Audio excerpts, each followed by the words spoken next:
En la hacienda San Domingo, donde el sol nacía entre los pinos y moría tras las montañas, el coronel Tavares despertaba cada día con la misma amargura en el pecho. Sus tierras se extendían hasta donde alcanzaba la vista, su ganado cebú pastaba por millares y su palabra era ley entre los vaqueros. Pero había una herida que sangraba en silencio. Santiago, su hijastro de 10 años, hijo del primer matrimonio de su difunta esposa. El niño representaba más que un simple recuerdo, doloroso.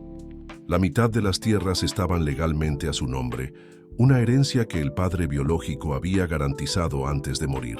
Para Tavares, aquello era una humillación constante, un recordatorio de que no era el amo absoluto de todo. Sus propios hijos crecían sabiendo que un día tendrían que dividir la herencia con aquel muchacho flaco y tímido. Durante meses, el coronel alimentó un plan sombrío.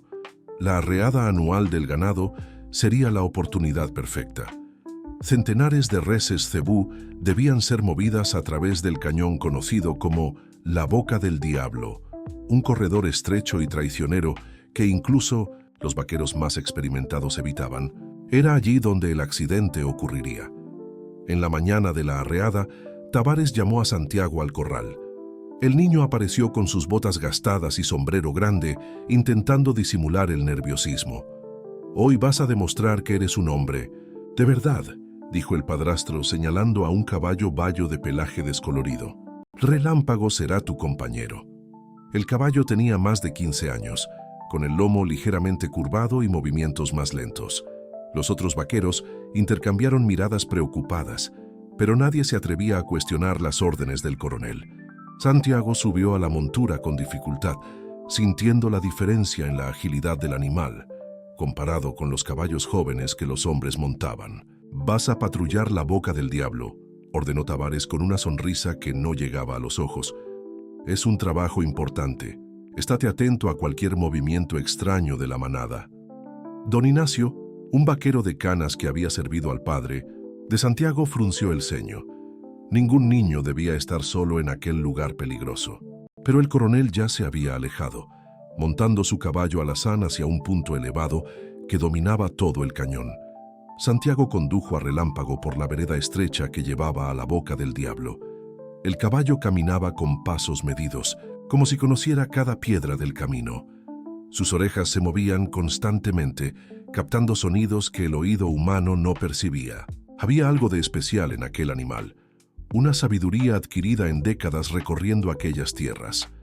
Desde lo alto de su posición estratégica, Tavares observaba al niño posicionarse exactamente donde había planeado.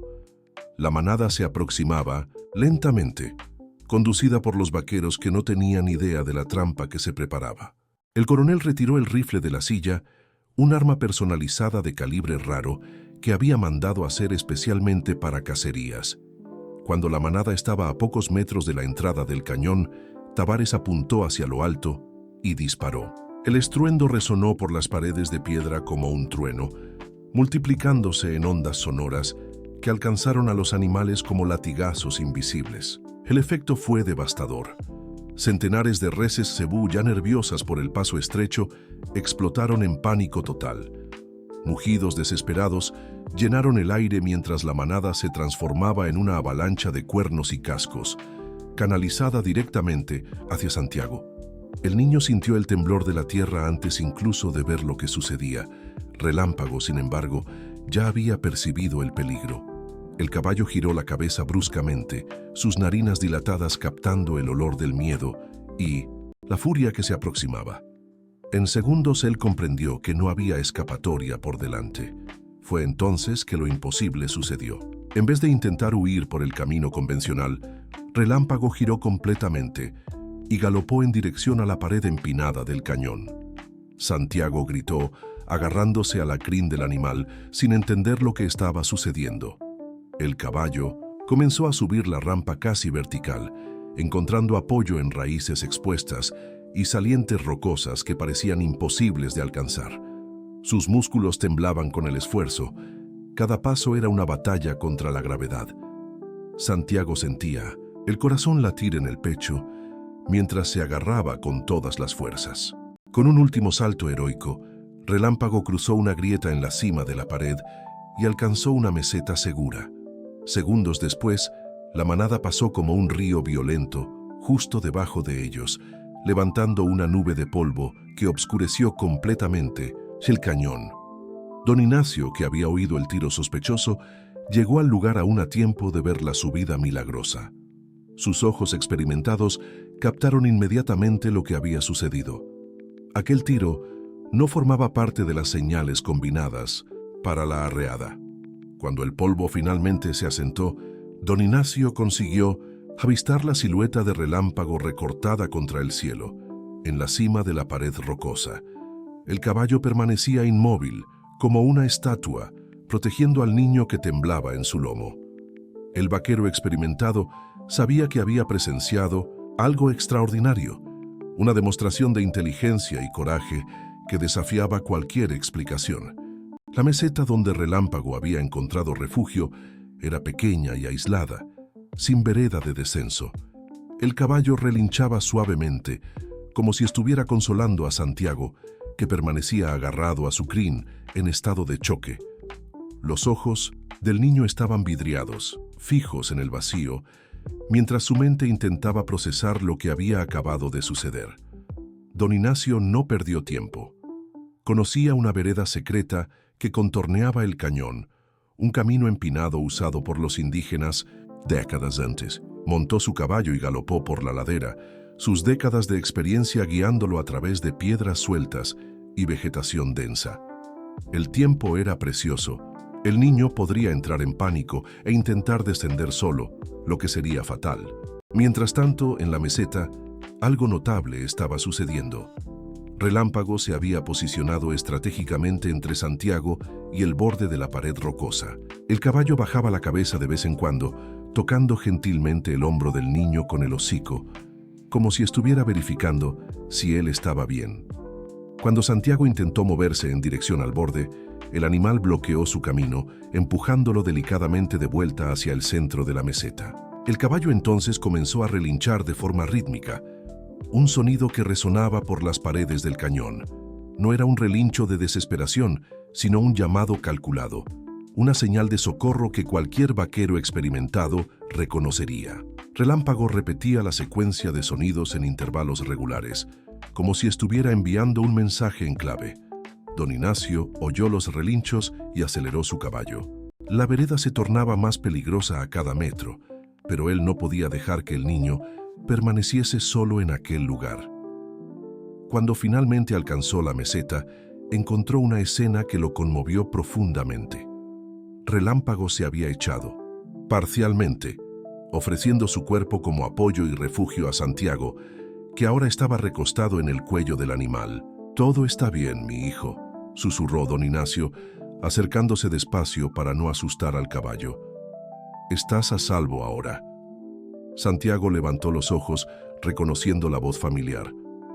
El vaquero había sido amigo de su padre y siempre lo había tratado con cariño. «Don Ignacio, ¿qué pasó? ¿Por qué se alocaron las reses?» El vaquero mayor escogió sus palabras cuidadosamente. «A veces sucede, muchacho, pero lo importante es que estás bien. Relámpago te salvó la vida». Mientras hablaba, don Ignacio examinaba la meseta, buscando una forma segura de descender. Había un paso estrecho que no había notado antes, casi escondido tras una formación rocosa. Relámpago se levantó y caminó directamente hacia aquel paso, como si supiera exactamente dónde estaba. «Este caballo conoce este lugar mejor que nosotros», murmuró don Ignacio, impresionado. Él sabía que había una salida. El descenso fue lento y cuidadoso. Relámpago caminaba al frente, probando cada paso antes de proseguir. Cuando llegaron a un tramo más empinado, el caballo paró y miró hacia atrás, asegurándose de que el muchacho estaba seguro en la montura. Don Ignacio seguía justo detrás, listo para ayudar si era necesario. Cuando finalmente alcanzaron el terreno plano, don Ignacio tomó una decisión que cambiaría todo. En vez de llevar a Santiago de vuelta a la hacienda, donde el coronel Tavares seguramente haría más preguntas, él decidió buscar a su hermana, doña Elvira, en el pueblo. Vamos a pasar por el pueblo primero, le dijo al muchacho. Mi hermana querrá ver si estás bien. La cabalgata hasta el pueblo fue silenciosa. Santiago permanecía callado, aún procesando el trauma, mientras Relámpago mantenía un paso suave y constante. El caballo parecía entender que cargaba una carga preciosa y frágil. Doña Elvira vivía en una casa sencilla en el centro del pueblo, donde trabajaba como costurera. Cuando vio a su hermano llegando con el muchacho, su instinto maternal inmediatamente se activó. Era una mujer de mediana edad, con canas recogidas en un chongo y manos callosas por el trabajo, pero sus ojos brillaban con una bondad genuina. «¡Ay, Dios mío! ¿Qué pasó?», preguntó ella, ayudando a Santiago a bajar del caballo. «Hubo un accidente en la arreada», explicó don Ignacio cuidadosamente. «El muchacho pasó por un susto terrible. Relámpago le salvó la vida». Doña Elvira acogió a Santiago en sus brazos, sintiendo el temblor que aún recorría el cuerpo del muchacho. «Estás a salvo ahora, mi ángel. Vamos a entrar y preparar un té caliente». Mientras ella cuidaba de Santiago, don Ignacio examinó a Relámpago más detenidamente. El caballo mostraba señales de extremo esfuerzo, su respiración aún estaba acelerada y había pequeños rasguños en sus patas, evidencias de la subida imposible que había realizado. Pero había algo más, algo que el vaquero experimentado reconoció inmediatamente. El animal permanecía alerta, como si aún estuviera protegiendo al muchacho. «Eres un héroe, viejo amigo», murmuró don Ignacio acariciando el cuello del caballo. «Pero esto no ha terminado, ¿verdad?». Como si entendiera las palabras, Relámpago sacudió la cabeza y miró en dirección a la hacienda. Había una inteligencia casi humana. En sus ojos, una comprensión de que el peligro no había pasado completamente. Dentro de la casa, doña Elvira preparaba té de manzanilla mientras observaba a Santiago. El muchacho había parado de temblar, pero permanecía callado, perdido en pensamientos. Ella había conocido al padre del muchacho y siempre había sentido que había algo de malo en la forma en que el coronel Tavares lo trataba. «Don Ignacio», llamó ella, cuando su hermano entró en la casa. «Necesitamos hablar». En la casa sencilla de doña Elvira, mientras la tarde se transformaba en noche, algo especial comenzó a suceder. El té de manzanilla había calmado a Santiago, que ahora estaba sentado en la cocina, envuelto en una cobija de ganchillo hecha por la propia costurera. Ella había preparado pan dulce y leche tibia, y por primera vez en mucho tiempo, el muchacho comió con apetito. «Tienes ojos iguales a los de tu padre», dijo doña Elvira suavemente, sentándose al lado de él. «Él era un hombre bueno, trabajador, siempre me saludaba cuando venía al pueblo». Santiago levantó los ojos sorprendido. Pocas personas hablaban sobre su padre biológico, especialmente en la presencia del coronel Tavares. «¿La señora conoció a mi padre?» «Sí, lo conocí. Él encargaba camisas aquí en la tienda.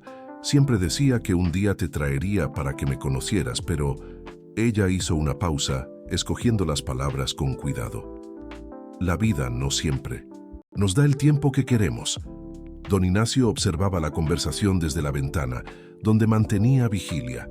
Relámpago se había posicionado en el pequeño patio trasero, pastando tranquilamente, pero sus orejas permanecían en constante movimiento, alerta a cualquier sonido sospechoso. El vaquero sabía que necesitaban ser cautelosos. El coronel seguramente descubriría que el muchacho no había regresado a la hacienda. «Elvira», llamó el bajito, «necesito regresar y ver cómo están las cosas allá. Voy a inventar alguna historia sobre haber llevado al muchacho al médico». «No», dijo ella firmemente, «no vas a dejar a este muchacho solo hoy. Él pasó por un trauma terrible». Fue entonces que Santiago sorprendió a ambos. «Yo no quiero regresar allá», dijo él en voz baja, pero clara. «No quiero regresar a la hacienda». Doña Elvira y don Ignacio intercambiaron miradas. Era la primera vez que el muchacho expresaba sus sentimientos tan directamente. La costurera se acercó y tomó las manos pequeñas de Santiago entre las suyas. «Puedes quedarte aquí el tiempo que necesites», dijo ella. «Esta casa siempre ha sido pequeña, pero tiene espacio para más amor».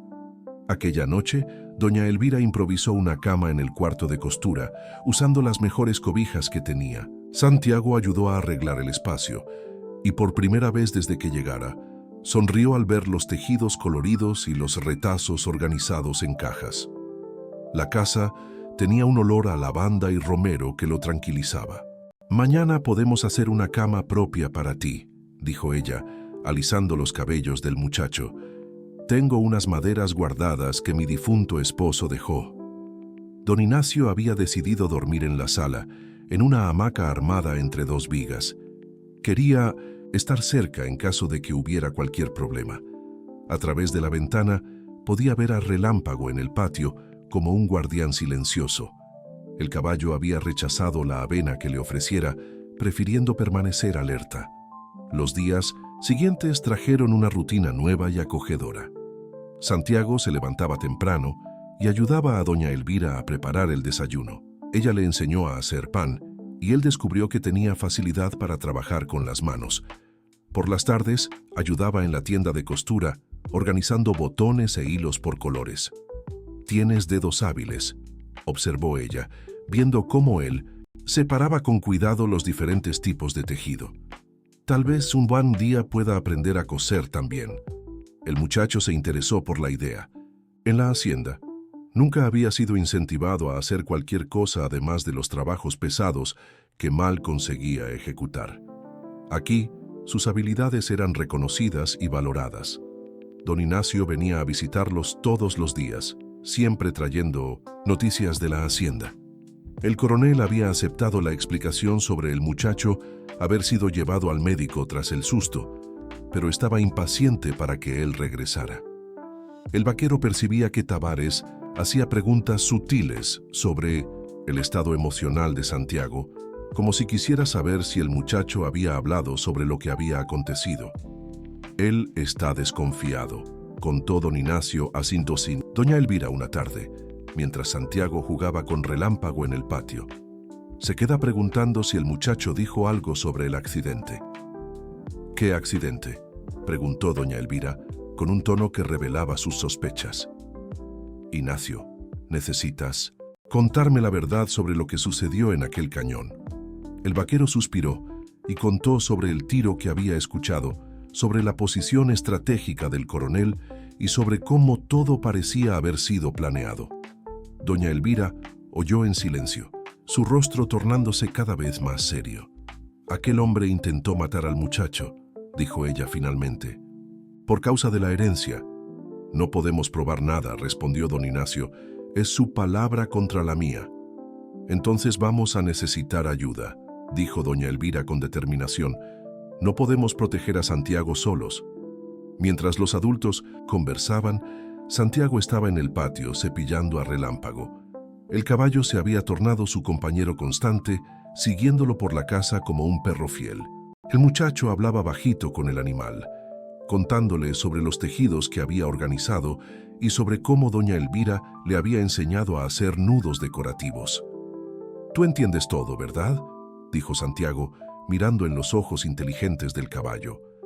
«Tú sabías que algo estaba mal aquel día».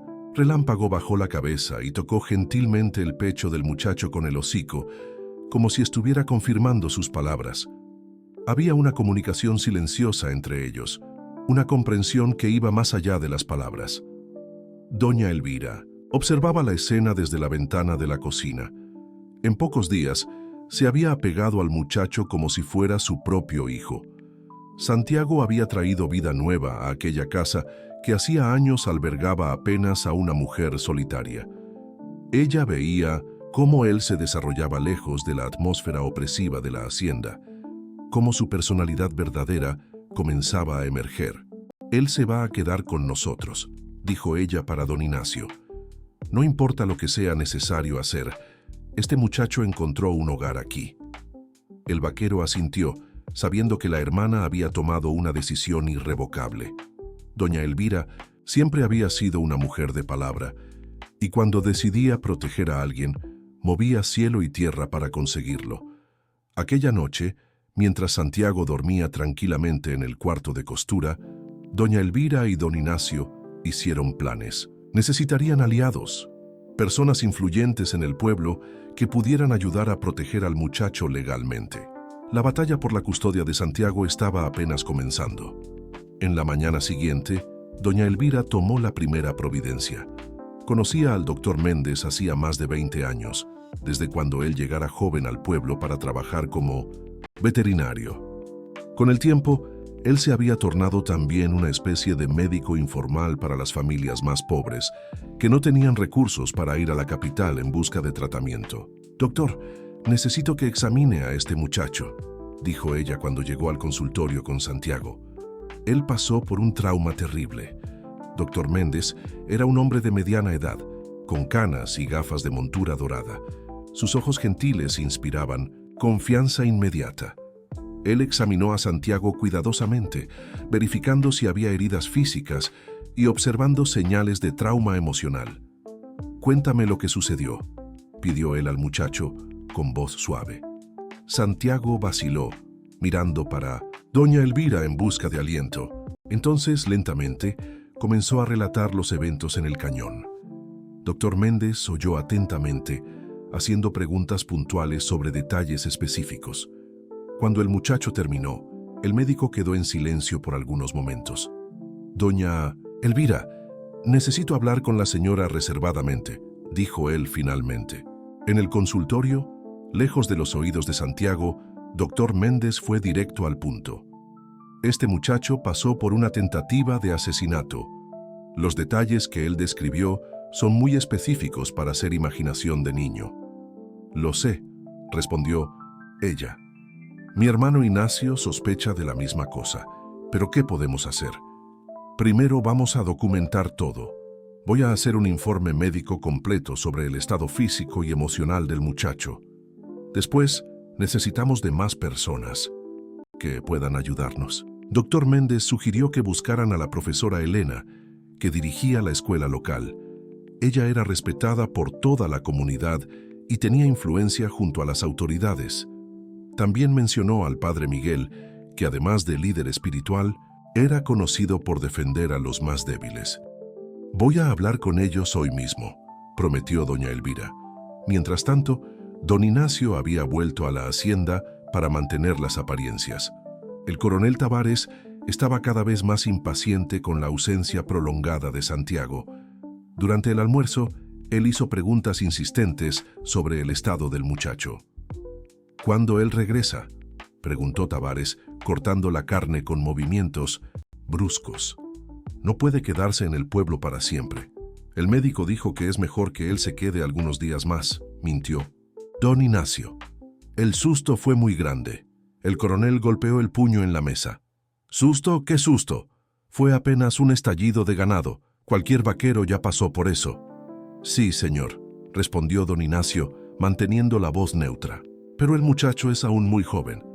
Tavares miró fijamente para el vaquero, como si intentara leer sus pensamientos. «¿Tú estás escondiendo algo de mí, Ignacio?» «No, señor.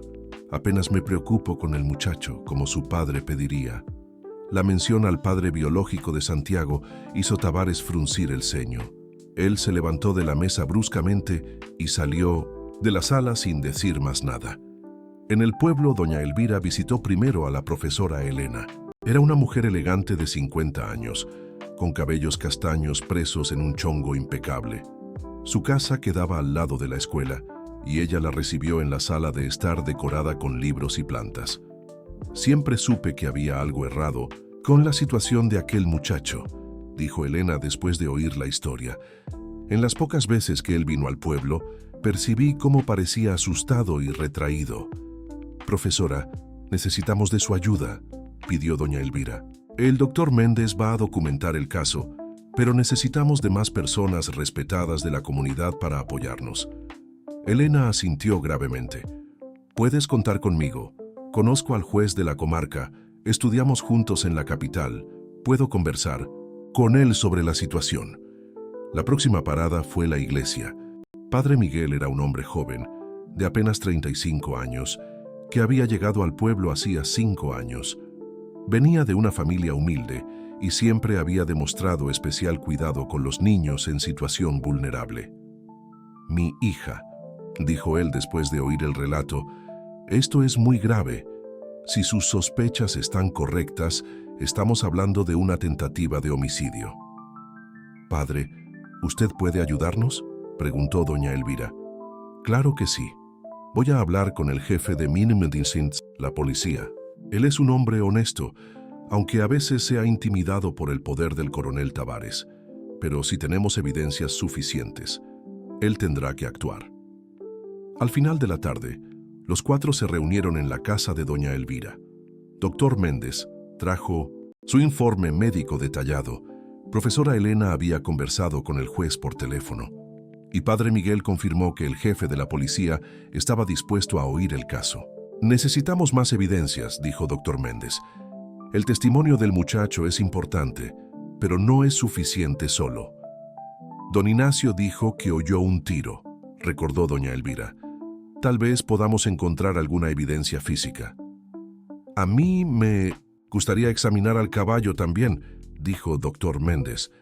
Si él realmente hizo aquella subida imposible, debe tener marcas que comprueben el esfuerzo extraordinario. Profesora Elena tenía otra sugerencia. Conozco al escribano del registro civil. Él puede ayudarnos a entender mejor la situación legal de la herencia de Santiago. Si conseguimos probar que el coronel tenía motivos financieros para querer eliminar al muchacho, eso fortalecería nuestro caso. Padre Miguel ofreció su iglesia como local de encuentro seguro. Ustedes pueden reunirse en la sacristía siempre que necesiten. Nadie sospechará de encuentros religiosos. Mientras los adultos planeaban, Santiago estaba en el patio jugando con Relámpago. El caballo se había tornado no solo su compañero, sino también su fuente de coraje. Cuando se sentía asustado o triste, bastaba abrazar el cuello del animal para sentirse protegido. Tú sabes que ellos están intentando ayudarnos, ¿verdad?, susurró para el caballo. Doña Elvira dijo que vamos a quedarnos juntos. Relámpago bajó la cabeza y tocó gentilmente el rostro del muchacho, como si estuviera ofreciendo su apoyo silencioso. Había una sabiduría antigua en los ojos del animal, una comprensión de que la batalla por la seguridad del muchacho estaba apenas comenzando. Cuando la noche cayó, la alianza estaba formada. 4 personas determinadas a proteger a un niño indefenso contra un hombre poderoso y sin escrúpulos. Cada uno traería sus habilidades específicas. Doctor Méndez, con su conocimiento médico y científico. Profesora Elena, con sus conexiones legales. Padre Miguel, con su influencia moral. Y doña Elvira, con su determinación maternal. No será fácil, dijo doctor Méndez al despedirse. El coronel tiene mucho poder en la región, pero nosotros tenemos algo que él no tiene, respondió doña Elvira. Tenemos la verdad de nuestro lado. 3 días después, el coronel Tavares apareció en el pueblo montado en su imponente caballo alazán, seguido por 2 de sus matones más leales. Su llegada no pasó desapercibida. El ruido de los cascos en las piedras de la calle principal hizo a las personas asomarse a las ventanas, susurrando entre sí sobre lo que podría haber traído al poderoso hacendado al pueblo en plena tarde de trabajo. Tavares paró delante de la casa de doña Elvira con una sonrisa que no engañaba a nadie. Era la misma sonrisa que usaba antes de cerrar negocios desventajosos para los otros, la misma que exhibía cuando quería algo que no le pertenecía. Desió del caballo con movimientos calculados, se acomodó el sombrero y golpeó la puerta con fuerza excesiva. «Doña Elvira», dijo él cuando ella abrió la puerta. «Vine a buscar a mi hijastro, ya pasó tiempo demasiado lejos de casa». Doña Elvira se mantuvo firme en el umbral, bloqueando la entrada. «El muchacho aún se está recuperando del susto, coronel. El doctor recomendó algunos días más de reposo». Los ojos de Tavares se estrecharon. «¿Qué doctor? No autoricé a ningún médico a examinar al muchacho». «Doctor Méndez lo examinó por precaución», respondió ella, manteniendo la voz calma. «Consideró mejor que el muchacho quedase en observación». «¿Dónde está Santiago?», preguntó Tavares, intentando mirar por encima del hombro de ella para dentro de la casa. «Está descansando. No conviene perturbarlo ahora». Tavares dio un paso al frente intimidando. «Doña Elvira, el muchacho es mi responsabilidad. No necesito permiso de nadie para llevarlo de vuelta a casa». Fue entonces que Santiago apareció en la puerta, atraído por las voces altas. Al ver al padrastro, su rostro empalideció inmediatamente. Instintivamente, él se escondió detrás de doña Elvira, agarrándose a la falda de ella. «Santiago», dijo Tavares, abriendo una sonrisa forzada. «Está en la hora de volver para casa. Tus hermanos te están extrañando». El muchacho no respondió. Apenas apretó más fuerte la falda de doña Elvira. Tavares notó la reacción y su sonrisa se deshizo por un instante, revelando una expresión de irritación. «Él aún está muy asustado», explicó doña Elvira, colocando la mano protectora en el hombro de Santiago. «Tal vez sea mejor dejarlo algunos días más». «No», dijo Tavares secamente. «Él va conmigo ahora. Ya perdió clases demasiadas en 1900. El internado». «¿Qué internado?», preguntó doña Elvira, sorprendida. «Decidí que es mejor que él estudie en la capital. Ya arreglé todo con un colegio allá. Él viaja mañana mismo». El plan era claro: alejar a Santiago de cualquier persona que pudiese protegerlo, aislarlo donde sería más fácil controlar su versión de los hechos. Doña Elvira comprendió inmediatamente la trampa. «Coronel, el muchacho acaba de pasar por un trauma. No es hora de más cambios». «¿Quién decide eso? Soy yo», dijo Tavares, perdiendo la paciencia. «Soy su tutor legal». En ese momento, don Ignacio apareció en la esquina, viniendo de su visita diaria. Al ver la escena, aceleró el paso. Tavares lo notó y su expresión se endureció aún más. «Ignacio, ¿tú también estás aquí? ¡Qué coincidencia!». «Buenas tardes, coronel», respondió el vaquero, manteniéndose respetuoso pero alerta. «Vine a ver cómo está el muchacho». «¡Qué dedicación!», dijo Tavares con sarcasmo. «Tú te has interesado mucho por el bienestar de mi hijastro últimamente». «Siempre me preocupé con él, señor, desde que su padre murió». La mención al padre biológico hizo Tavares cerrar los puños. «Bien, ahora no necesita más preocuparse. Santiago va a estudiar en la capital, lejos de aquí». Don Ignacio y doña Elvira intercambiaron miradas preocupadas.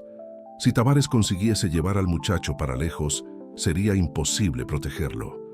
«Vamos, Santiago», ordenó Tavares. «Agarra tus cosas».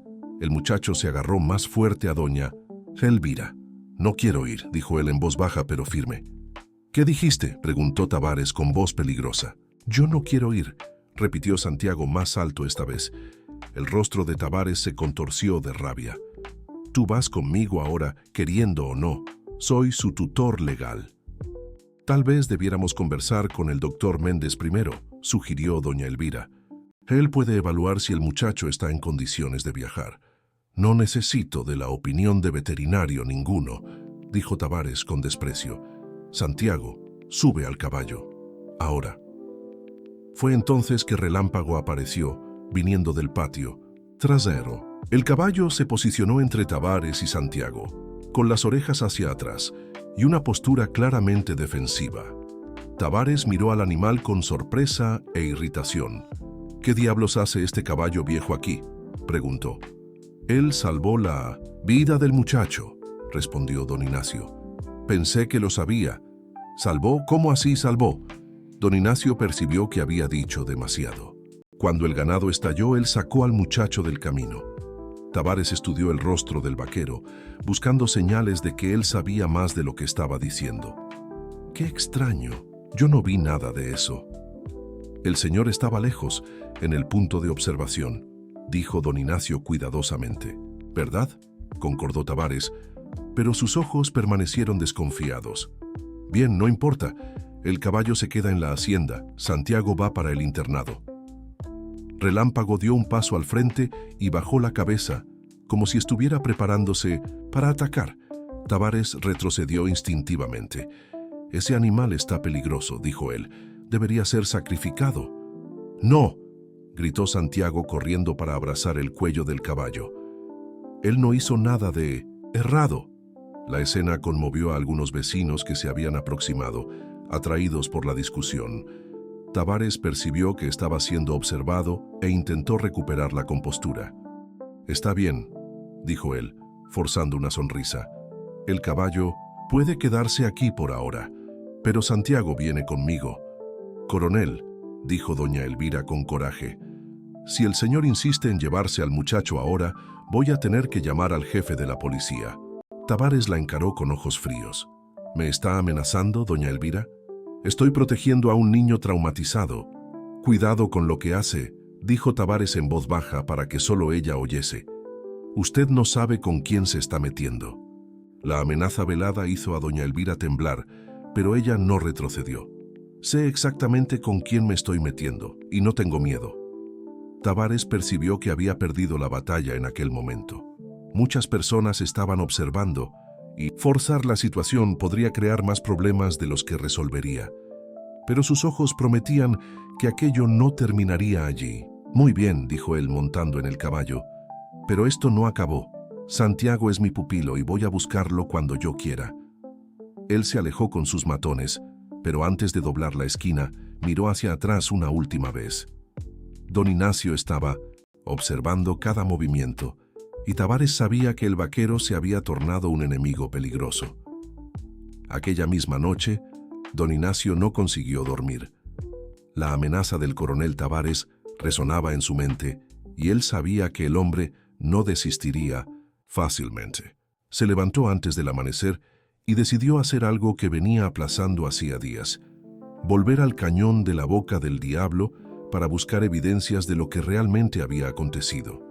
Montó su caballo y siguió por la vereda aún oscura, guiado apenas por la luna menguante. Conocía cada piedra de aquel camino, cada curva que llevaba al local donde casi había perdido al muchacho que prometiera proteger. Cuando llegó al punto elevado de donde Tavares había disparado el tiro, descendió del caballo y comenzó a examinar el terreno cuidadosamente. El suelo estaba marcado por cascos de caballo, pero algo más llamó su atención: una pequeña depresión en la tierra, exactamente donde alguien se arrodillaría para tener una mira perfecta del cañón. Don Ignacio se agachó y comenzó a rastrillar el área con las manos experimentadas de quien pasara décadas rastreando animales. Fue entonces que sus dedos tocaron algo metálico. Escondida bajo algunas hojas secas estaba una cápsula de bala. El vaquero la agarró y la examinó a la luz de la luna. Era de un calibre raro, .300 Winchester Magnum, el mismo del arma personalizada que Tavares había mandado hacer especialmente para sus cacerías. Finalmente, murmuró don Ignacio, guardando la cápsula en el bolsillo de la camisa. Era la prueba. ¿Qué necesitaban? Mientras tanto, en la hacienda, Tavares caminaba de un lado para otro en su escritorio, consumido por la paranoia. La resistencia que encontrara en el pueblo lo había dejado profundamente perturbado. Personas que siempre lo respetaran por miedo ahora osaban cuestionarlo. Peor aún, había percibido las miradas de sospecha, las conversaciones que paraban cuando él se aproximaba. Ellos saben, murmuró para sí mismo. Saben de alguna cosa. Llamó a sus dos matones más leales, hombres que no hacían preguntas y obedecían órdenes sin cuestionar. Sebigode era un hombre bajo y rechoncho, con un bigote grueso que le daba el apodo. Tonjo era alto y flaco, con ojos pequeños y crueles. Ambos debían su lealtad al coronel tanto por dinero como por miedo. «Ustedes dos van conmigo al pueblo esta noche», dijo Tavares. «Vamos a buscar al muchacho». «¿Y si alguien intenta impedirlo?», preguntó Sebigode. «Hagan lo que sea necesario», respondió Tavares fríamente. «Pero quiero al muchacho de vuelta». «¿Y la mujer de la costura?», preguntó Tono. Tavares vaciló por un momento. «Si ella se mete en el camino, bien. Accidentes acontecen». En 1900, el pueblo, Dr. Méndez estaba terminando de examinar a Relámpago en el patio de doña Elvira. Lo que descubrió lo dejó impresionado. El caballo presentaba pequeños cortes en las patas, rasguños que solo podrían haber sido causados por una escalada en terreno rocoso. Más impresionante aún, había señales de esfuerzo extremo en los músculos de las piernas traseras, evidencia de que el animal había realizado un esfuerzo sobrehumano. «Esto es extraordinario», dijo él para doña Elvira y Santiago, que observaban. «Sé el examen. Este caballo realmente hizo una subida imposible. Estas heridas y la tensión muscular que siento comprueban el esfuerzo heroico». «Tú sabías que conseguirías, ¿verdad?», dijo Santiago cariñosamente para Relámpago, acariciando el cuello del animal. Doctor Méndez estaba documentando todo en su cuaderno cuando don Ignacio llegó corriendo. «Doctor, doña Elvira, encontré la prueba que necesitábamos».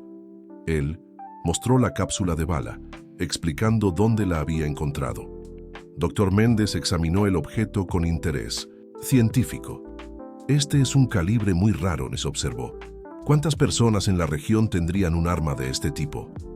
«Solo el coronel Tavares», respondió don Ignacio. «Él mandó hacer especialmente para sus cacerías. Siempre se jactaba de ser la única en la región». «Eso es una evidencia muy fuerte», dijo doctor Méndez, «pero necesitamos actuar rápido. Si el coronel sospecha que sabemos alguna cosa, puede intentar algo desesperado».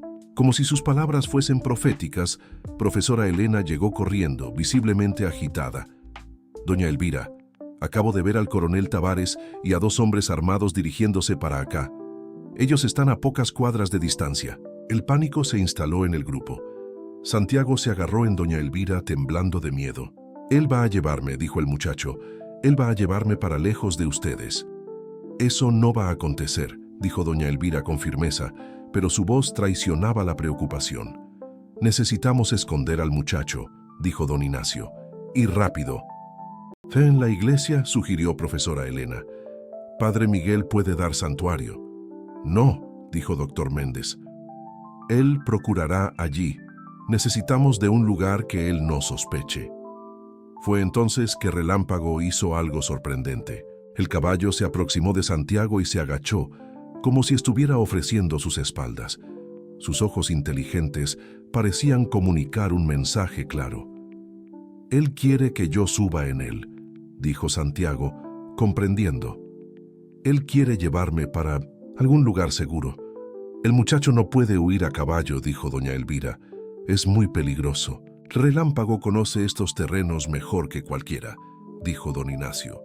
«Si hay alguien que puede mantener al muchacho a salvo, es él». El sonido de cascos aproximándose hizo la decisión por ellos. Tavares y sus matones estaban llegando. Santiago subió rápidamente en las espaldas de Relámpago y el caballo partió por la puerta trasera, desapareciendo en la oscuridad de la noche. «¿Para dónde él va a llevar al muchacho?», preguntó doña Elvira, desesperada. «Para el único lugar donde el coronel nunca pensaría en procurar», respondió don Ignacio. «De vuelta al cañón. Relámpago conoce escondites allá que ni yo sé dónde quedan». Minutos después, Tavares y sus hombres invadieron la casa. El coronel estaba trastornado, con los ojos inyectados y las manos temblando de rabia. «¿Dónde está el muchacho?», rugió él. «No está aquí», respondió doña Elvira intentando mantener la calma. «No mienta para mí», gritó Tavares virando mesas y sillas. «Yo sé que él está aquí». Bigode y Tono rastrillaron la casa entera, quebrando muebles y asustando a los vecinos con el barullo. Cuando no encontraron a Santiago, Tavares se volvió para don Ignacio. «Tú sabes dónde él está», dijo él apuntando el dedo para el vaquero. «Siempre fuiste tú por detrás de todo eso». «No sé de lo que está hablando, coronel», respondió don Ignacio calmamente. «Voy a dar una última chance a todos ustedes», dijo Tavares sacando su pistola. «Traigan al muchacho hasta mañana al mediodía, o ustedes van a descubrir de lo que yo soy capaz». La amenaza quedó suspendida en el aire como una nube negra. Tavares había cruzado una línea peligrosa y todos sabían que él estaba desesperado, lo suficiente para cumplir sus palabras. El sol del mediodía batía fuerte en la plaza del pueblo cuando Tavares apareció nuevamente, esta vez acompañado por 6 hombres armados. No eran solo sus matones habituales. Él había reclutado pistoleros de haciendas vecinas, hombres conocidos por resolver problemas sin hacer preguntas. El pueblo entero parecía haberse recogido. Las calles estaban vacías y las ventanas cerradas. Doña Elvira, don Ignacio, doctor Méndez y profesora Elena estaban reunidos en la casa de la costurera, aguardando el inevitable enfrentamiento. Habían pasado la noche en claro, esperando que Relámpago trajese a Santiago de vuelta sano y salvo. El jefe de la policía había sido llamado, pero aún no apareciera. Todos sabían que él estaba relutante en enfrentar el poder del coronel.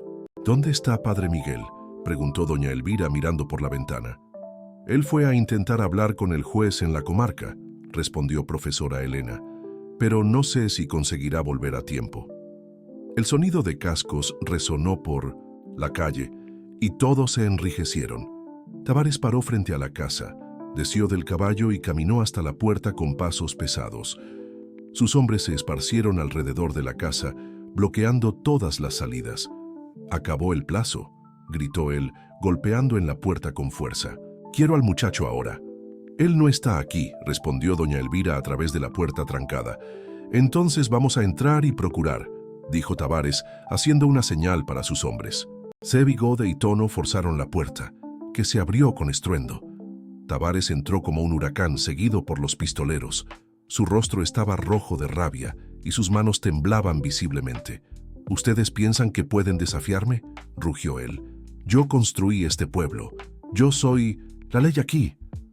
«La única ley que reconocemos es la justicia», dijo doctor Méndez, intentando mantener la dignidad a pesar del miedo. «¿Justicia?», rió Tavares amargamente. «Voy a mostrar a ustedes lo que es justicia». Él hizo otra señal, y sus hombres comenzaron a destruir todo a la vista. Quebraron los muebles de doña Elvira, rasgaron los tejidos cuidadosamente organizados, derrumbaron la máquina de costura que era su ganapán.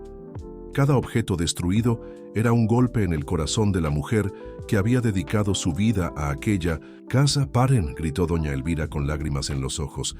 «Por favor, paren».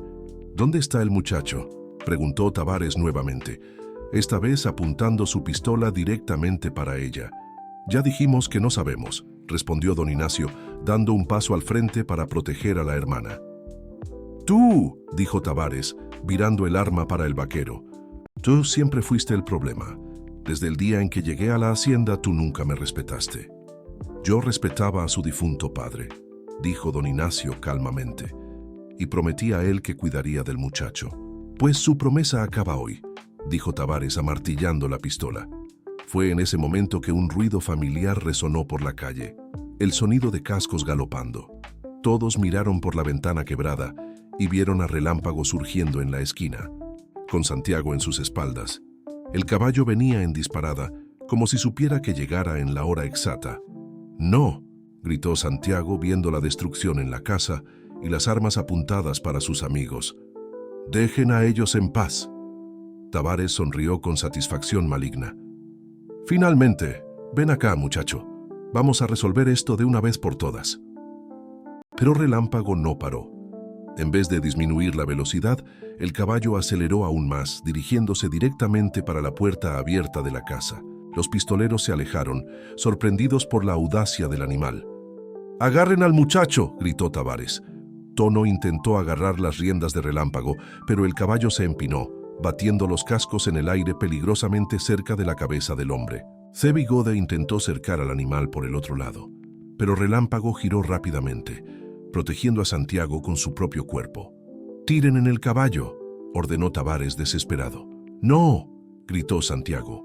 «Él solo está protegiéndome». Pero los pistoleros ya estaban levantando sus armas cuando algo inesperado aconteció. El jefe de la policía finalmente apareció, acompañado por Padre Miguel y otros hombres del pueblo que habían decidido a actuar. El padre traía consigo al juez de la comarca, que había llegado especialmente para investigar las denuncias. «¡Larguen las armas!», gritó el jefe de la policía. «Todos ustedes están presos». Tavares miró al alrededor percibiendo que estaba cercado. Sus pistoleros hesitaron, sin saber si deberían obedecer al jefe de la policía o al hombre que los pagaba. «Ustedes no pueden prenderme», gritó Tavares. «Yo soy el coronel Tavares. Este pueblo me pertenece». «Ningún pueblo pertenece a un hombre solo», dijo el juez aproximándose. «Coronel, el señor está siendo acusado de tentativa de homicidio». «¿Tentativa de homicidio?», rió Tavares histéricamente. «¿Qué prueba ustedes tienen?». Fue entonces que don Ignacio mostró la cápsula de bala. Esta cápsula fue encontrada en el local exacto de donde el señor disparó para causar el estallido del ganado. Es de un calibre que solo el señor posee en la región. Doctor Méndez dio un paso al frente. Alentada por lo que había sucedido, reveló que Tavares había intentado falsificar documentos para alterar el testamento del padre de Santiago. El veterinario de una hacienda vecina confirmó que el arma incautada era realmente la única de calibre .300 Winchester Magnum de la región. Otros empleados de la hacienda se presentaron como testigos del maltrato que Santiago sufría. El juez no tuvo dudas. Tavares fue condenado a 20 años de prisión y perdió todos los derechos sobre las tierras de la hacienda. La herencia de Santiago fue puesta bajo tutela legal de doña Elvira y don Ignacio, que fueron nombrados sus tutores oficiales. 6 meses después, la vida había tomado un rumbo completamente diferente. La casa de doña Elvira había sido reformada y ampliada, con una habitación especial para Santiago y un establo en el fondo para Relámpago.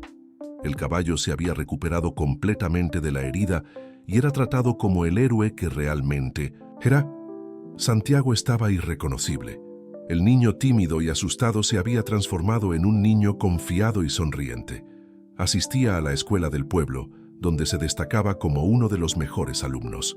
La profesora Elena siempre decía que tenía una inteligencia especial, heredada de su padre.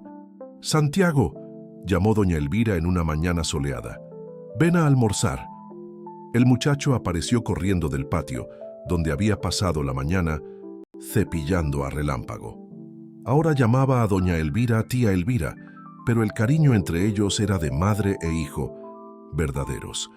«Relámpago está cada día más guapo», dijo Santiago sentándose a la mesa. «Don Ignacio dijo que es el caballo más famoso de la región». «Y con razón», respondió doña Elvira, sirviendo el plato del muchacho. «Él es un héroe». Don Ignacio entró en la cocina quitándose el sombrero. Había sido ascendido a administrador de la hacienda y ahora cuidaba de las tierras de Santiago con honestidad y dedicación. Los pastizales nunca habían estado tan verdes, el ganado nunca tan sano. «Las tierras están dando ganancias», dijo, sentándose a la mesa. «Cuando cumplas 18 años, Santiago, tendrás una de las haciendas más prósperas de la región. Quiero que sigas cuidando de ella», dijo Santiago. «Tú y la tía Elvira son mi familia ahora». El doctor Méndez apareció en la puerta, como hacía todos los días, para tomar un café con los amigos. La alianza que se había formado para proteger a Santiago se había convertido en una familia extendida, unida por el amor y por la experiencia compartida. «¿Cómo está nuestro paciente especial hoy?», preguntó refiriéndose a Relámpago. «Fuerte como un toro», respondió Santiago orgullosamente. «¿Quieren verlo?». Fueron todos al patio, donde Relámpago pastaba tranquilamente. El caballo se había convertido en una leyenda viva en la región. Gente venía de lejos solo para conocer al animal que había salvado a un niño, subiendo una pared imposible y enfrentando una estampida furiosa. Pero para Santiago, Relámpago era mucho más que una leyenda. Era su compañero, su protector, su mejor amigo. Todas las tardes salían a cabalgar por las tierras que un día serían oficialmente de Santiago. El caballo conocía cada sendero, cada árbol, cada riachuelo de aquellas tierras que había ayudado a proteger. «¿Sabes, Relámpago?», dijo Santiago, una de esas tardes, mientras descansaban bajo un árbol frondoso, «a veces pienso que eres un ángel disfrazado de caballo». Relámpago bajó la cabeza y tocó gentilmente el rostro del muchacho con el hocico, como siempre hacía cuando quería demostrar cariño. Sus ojos sabios parecían entender cada palabra. El pueblo había cambiado también. Con la caída de Tavares, otras personas encontraron coraje para denunciar injusticias. La comunidad se tornó más unida, más solidaria. Doña Elvira expandió su negocio de costura. Don Ignacio fue respetado como uno de los mejores administradores de la región. El doctor Méndez abrió una clínica veterinaria más grande y la profesora Elena fue elegida directora de la escuela. Pero el símbolo de toda esa transformación era Relámpago, el caballo que había desafiado la gravedad y vencido el mal con pura valentía y amor. Él vivía sus días dorados en el patio de doña Elvira, rodeado de cariño y admiración, sabiendo que había cumplido su misión de proteger al muchacho que ahora crecía fuerte y feliz. En las noches cálidas de verano, cuando toda la familia Se reunía en el patio para conversar bajo las estrellas. Relámpago se aproximaba y se echaba cerca de ellos como un guardián silencioso. Santiago siempre se recostaba en el cuello del caballo, oyendo a los adultos planear el futuro, sabiendo que finalmente había encontrado el verdadero significado de la palabra hogar. La bondad había triunfado sobre la crueldad, el amor había vencido la codicia, y el coraje de un caballo había cambiado el destino de todos ellos para siempre. Queridos oyentes, esperamos que la historia de Santiago y su ángel de la guarda de 4 patas haya tocado sus corazones tanto como ha tocado el nuestro. Para continuar esta jornada emocional, hemos preparado una lista de reproducción especial con historias igualmente cautivadoras de animales héroes que cambiaron vidas. Encuéntrenla haciendo clic a su izquierda. Si esta historia de coraje y amor los emocionó, no se olviden de suscribirse a nuestro canal y darle me gusta. Todos los días traemos historias únicas que celebran la bondad y la esperanza. Los esperamos en los comentarios para compartir sus propias historias de animales especiales.